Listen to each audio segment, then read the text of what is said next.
అద్దం ముందు నిలబడి అబద్ధం చెప్పలేనే, నా అద్దం అంటే నువ్వే మరి ఈ నిజం దాచలేనే. ఆ అద్దం ముందు నిలబడి అబద్ధం చెప్పలేనే, నా అద్దం అంటే నువ్వే మరి ఈ నిజం దాచలేనే.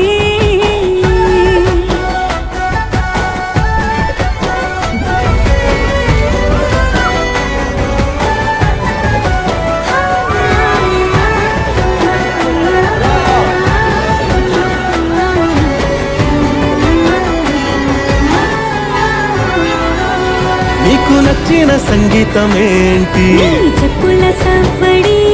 నువ్వు మెచ్చిన నగలు ఏంటి? వంపున ముద్దుకడి. నీకిష్టమైన చోటు ఏంటి? అది చల్లని నీ ఒడి. నువ్వు కోరుకున్న దుస్తులేంటి? నీ